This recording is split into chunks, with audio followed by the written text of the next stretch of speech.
Guys good morning welcome back to my channel and my lifestyle. আশা করি কি তোমরা সবাই খুব ভালো আছো আর আমিও ভালো আছি। তো আজকে চলে এসেছি আর একটা নতুন ভ্লগ নিয়ে। আর আজকে আমি একটা সুন্দর জায়গায় এসেছি, এটা একটা গার্ডেন। আর এখানে নানা রকমের ফুল, নানা রকমের জিনিস আছে দেখানোর মতন, দেখার মতন। তো ভাবলাম তোমাদের সঙ্গে আজকে এখানে এসে একটা ভ্লগ শেয়ার করাই যেতে পারে। তো এই গার্ডেনটার নাম হচ্ছে জয়দেব বাটিকা, যেটার লোকেশন হচ্ছে ভুবনেশ্বর খণ্ডগিরির থেকে একটু এই 3 থেকে 4 কিলোমিটার ভিতরে এই গার্ডেনটা হয়েছে। তো এইটা প্রায় অনেক দিন ধরেই হয়েছে। তো আমি অনেক দিন ধরে শুনছিলাম যে এখানে একটা সুন্দর গার্ডেন আছে। তো ভাবলাম তোমাদের সঙ্গে এসে এই জায়গাটা একটু এক্সপ্লোরও করা যাক আর তোমাদেরকে দেখানোও যাক। তো চলে এসেছি। আর এদিকে আমরা ঢুকেও পড়েছি গাইস এই গার্ডেনটার ভিতরে। সামনেই রয়েছে এন্ট্রান্স আর তার উল্টো দিকেই রয়েছে হচ্ছে টিকিট কাউন্টার। তো ওখানে টিকিট কেটে তারপরে এর ভিতরে ঢুকতে হবে। আর এখানে ম্যাপ রয়েছে, প্লাস এখানে টিকিটের সব ইনফরমেশন রয়েছে। আর এইটা হচ্ছে টিকিটের ইনফরমেশন। এখানে দেখো মানে একজনের কত, বা 12 বছরের নিচে কত। তারপরে গাড়ি নিয়েও ভিতরে ঢুকতে পারো, 2 চাকা, 3 চাকা, 4 চাকা, সব আলাদা আলাদা তার মানে প্রাইসগুলো রয়েছে। তো তোমরা ভিডিওটাকে পজ করে দেখে নিতে পারো। আর এদিকে আমরা টিকিট কেটে ভিতরে ঢুকেও পড়েছি। তো এইটাই হচ্ছে পুরো গার্ডেনটা। এটা বিশাল বড় একটা গার্ডেন। তো আজকে আমি এসেছি, পুরোটাই তোমাদেরকে ঘুরে দেখাবো। আশা করব কি তোমাদের এই ভিডিওটা ভালো লাগবে। তো তোমরা দেখতে থাকো ভিডিওটা আর আমার সঙ্গে থাকো। আর আমি তোমাদেরকে তো বললাম এর লোকেশনটা। এই লোকেশনটা হলো মানে ভুবনেশ্বর খণ্ডগিরি থেকে ওই 3 থেকে 4 কিলোমিটার ভিতরে। তো মানে তোমরা চাইলে এখানে বাসে করেও আসতে পারো, বা নিজেদের প্রাইভেট কার নিয়েও আসতে পারো, বাইক নিয়েও আসতে পারো। কিন্তু যদি তোমরা গাড়ি নিয়ে আসো তাহলে তোমাদের ঘুরতে সুবিধে, না হলে যদি হেঁটে হেঁটে এর ভিতরে ঢোকো তাহলে মানে অনেকটা সময় নিয়ে আসতে, মানে সারাটা দিন এখানে লেগে যাবে। এত বড় গার্ডেন। এটা একটা পিকনিক স্পটের জন্য খুব সুন্দর একটা জায়গা। তোমরা যারা নেচার ভালোবাসো, যারা গাছপালা ভালোবাসো, গ্রিনারি ভালোবাসো, তাদের জন্য এই জায়গাটা একদম বেস্ট। আর এখানে খুব সুন্দর সুন্দর মানে দেখার জিনিস আছে, ওয়াটারফলস আছে এমনকি। তো আমরা যে এসেছিলাম সেদিনকে ওয়াটারফলসটা মানে কিছুটা খোলা ছিল আর কিছুটা বন্ধ ছিল, ওয়াটারফলের যে এরিয়াগুলো। তো জানি না, সবসময় মনে হচ্ছে খোলাই থাকে, কিন্তু সেদিনকে কেন বন্ধ ছিল আমি জানি না। তো খুব সুন্দর একটা জায়গা, তোমরা সারা দিনটা এখানে কাটাতে পারবে, এমন এখানে স্পেস আছে, এমন এখানে জিনিস আছে। খুব সুন্দর সুন্দর এখানে নার্সারিও আছে। খুব মানে এটা বলতে গেলে একটা গ্রিনারি। আর যারা নেচার ভালোবাসো, গ্রিনারি ভালোবাসো, তাদের জন্য এই জায়গাটা একদম বেস্ট। তো তোমরা পুরোটা দেখতে থাকো ভ্লগটা। আশা করবো তোমাদের ভ্লগটা ভালো লাগবে।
তোমাদেরকে তো গাইজ আমি অর্ধেকটা গার্ডেন ঘুরিয়ে দেখিয়েই দিলাম।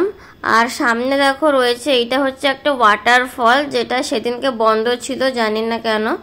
তো এবার আমরা যাব হচ্ছে ওই সামনে একটা রুফটপ আছে, ভাবছি ওই রুফটপটার ওপরে উঠবো, উঠে পুরো এরিয়াটার ভিউটা তোমাদেরকে দেখাবো। ভিউটা আশা করছি খুব সুন্দর হবে। তো চলো গাইজ ওপরে যাওয়া যাক। আর দেখো গাইজ এইটাই হচ্ছে পুরো ভিউটা ওপর থেকে, দেখো কত সুন্দর লাগছে, চারিদিকটা শুধু গ্রিনারি আর গ্রিনারি। আর সেদিনকে একটু মেঘলা ছিল বলে আরো সুন্দর লাগছিল আকাশটা। তো এইটাই হচ্ছে রুফটপের ওপর থেকে পুরো ভিউটা। সামনে একটা যে ঝর্ণা দেখালাম তোমাদেরকে, সেটাও নিচে দেখা যাচ্ছে। তো অনেকটা ঘোরার পর আমরা দেখলাম যে এদিকে দেখো এই হাঁসগুলো কত সুন্দর লাগছে। দেখো আমি অনেকের ভিডিওতে দেখেছি যে এখানে প্রচুর হাঁস আছে, কিন্তু আমরা যখন থেকে এখানে এসেছি একটাও দেখতে পাইনি। তো হঠাৎ আমরা দেখলাম কি এখানে হাঁসগুলো দেখা গেল, তো আমি চট করে ক্যাপচার করে নিলাম ক্যামেরাতে। এই দেখো কত কিউট কিউট হাঁসগুলো।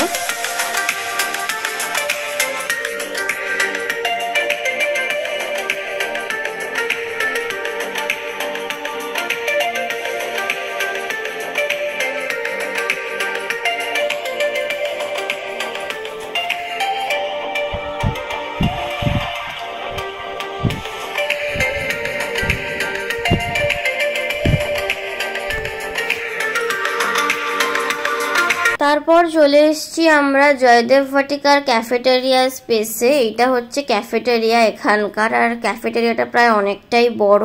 তার উল্টো দিকেই রয়েছে দেখো এরকম একটা লাভ সাইনের গেট, আর গেটের ভিতরে রয়েছে একটা সুন্দর ফোয়ারা। এই দেখো ফোয়ারাটা খুব সুন্দর লাগছিল। আর যেহেতু এখানকার এই ফোয়ারাটা চালু ছিল, তো আমি এখানে একটা ক্যাপচার করে নিয়েছি, মানে এর একটা ভিডিও করে নিয়েছি। আর দেখো এদিকে আরো অনেক স্পেস আছে, এই যে ওই লাইন দিয়ে ওইদিকে প্রচুর জায়গা। তো এইটা একটা এমন জায়গা, এখানে সারাদিন তুমি কাটালেও তোমার মনে হবে কি আমি আরো অনেকটা জায়গা ঘুরতে পারলাম না, এমন মনে হবে। তো এই যে আর আকাশটা দেখো কত সুন্দর লাগছে, গ্রিনারির সঙ্গে একদম পুরো ম্যাচ খেয়ে গেছে। আর এটাই হচ্ছে সেই ফোয়ারাটা যেটা আমি তোমাদের একটু আগেই দেখালাম। তো এটা হচ্ছে ফোয়ারার ব্যাক সাইড। তো আমরা ব্যাক সাইড দিয়ে যাচ্ছিলাম, তোমাদের সঙ্গে আমি সেটাই একটু শেয়ার করে দিলাম। আর ওই দেখো ওইদিকে একটা দূরে একটা ছোট খাটোর ওপর একটা চিলড্রেন পার্ক আছে, এই যে। তো ওইটা একটু দূরে আছে, যার জন্য আমি এখান থেকে ভিডিওটা করছি, আর ভিতরে বেশি ঢুকলাম না, কারণ এটা অনেক বড় জায়গা। তো পুরোটা কভার করতে গেলে সারা দিন এখানে লেগে যাবে।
যে এইটা হচ্ছে এখানকার নার্সারি, মানে এই গার্ডেনটার এটা হচ্ছে নার্সারি। নার্সারিটাও প্রায় অনেকটাই বড়, তো আমি পুরোটাই তোমাদেরকে ঘুরিয়ে দেখাচ্ছি। এই যে অনেকটাই বড় নার্সারি, তো এখানে নানা রকম প্ল্যান্ট আছে। এই যে আর খুব যত্ন সহকারে ওরা এখানে গুছিয়ে প্ল্যান্টগুলোকে রেখেছে, মানে খুব ভালো করে যত্নে রেখেছে। তো এই যে পুরোটাই হচ্ছে নার্সারি, খুব সুন্দর জায়গাটা এর ভিতরে। তারপর গাইস তোমাদেরকে আমি পুরোটাই তো ঘুরিয়ে দেখিয়ে দিলাম, শুধু এই নার্সারিটাই বাকি ছিল, এটাও লাস্ট অবধি এটাও দেখিয়ে দিলাম। আর আজকের এই ভিডিওটা আমি এই অবধি রাখলাম। এই ভিডিওটা তোমাদের কেমন লাগলো আমাকে অবশ্যই একটা কমেন্ট করে জানিও। যদি ভালো লেগে থাকে অবশ্যই একটা লাইক, শেয়ার, সাবস্ক্রাইব, কমেন্ট করে দেবে। দেখা হচ্ছে তোমাদের সঙ্গে নেক্সট ব্লগে। সবাইকে টাটা, সবাই খুব ভালো থেকো আর সুস্থ থেকো।